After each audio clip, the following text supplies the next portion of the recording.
Let's bring in ABC News political director Rick Klein. Rick, what did you make of President Biden's speech?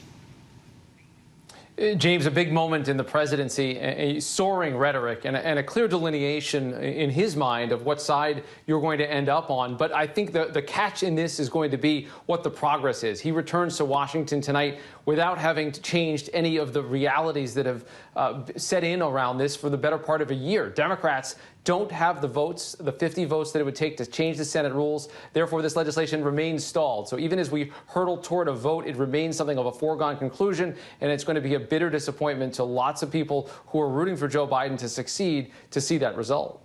We had the head of the new Georgia Project, NCO, for earlier, and she did not want to criticize the president. I asked her again and again, why didn't you turn up? Why aren't these groups there? And she just didn't want to say anything. But it's clearly an issue for the administration that they don't seem to have these groups on side.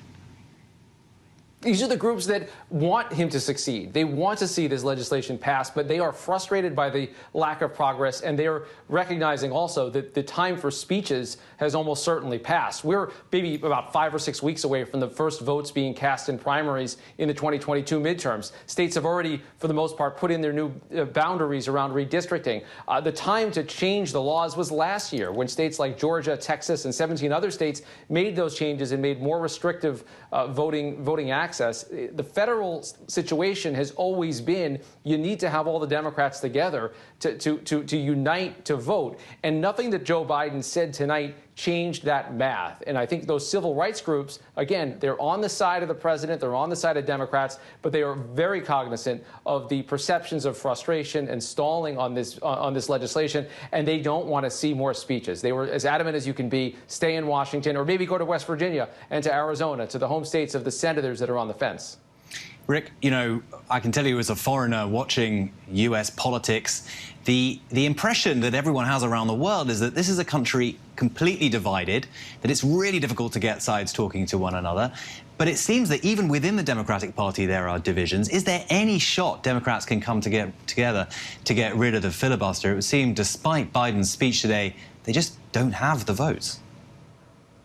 Yeah, look, they don't. And, James, that perception isn't exactly wrong. Now, maybe the foundations are stronger, and the appeal that President Biden made to his own party and to the other party breaks something of a logjam. There's still a window here potentially for a very narrow set of circumstances for just one bill to pass, or one rules change, I should say, to pass. But realistically speaking, we are now where we have always been. And yes, that division, a 50-50 Senate, means it's something striking in President Biden's speech today. He says when you've got a 50-50 Senate, you've got 51 presidents.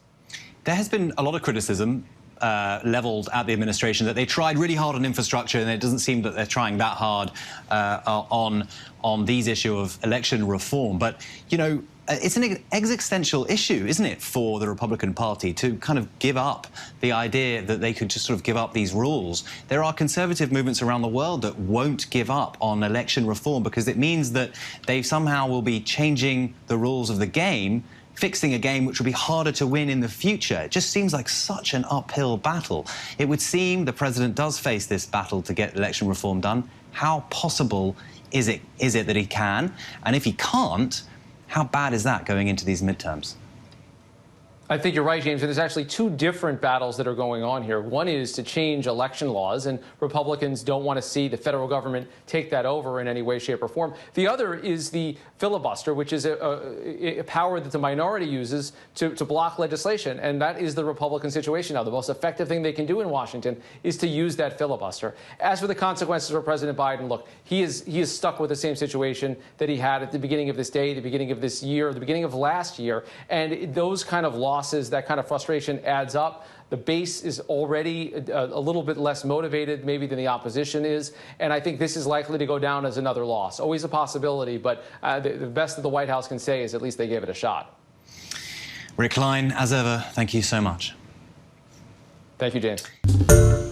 Hi, everyone. George Stephanopoulos here. Thanks for checking out the ABC News YouTube channel. If you'd like to get more videos, show highlights, and watch live event coverage, click on the right over here to subscribe to our channel. And don't forget to download the ABC News app for breaking news alerts. Thanks for watching.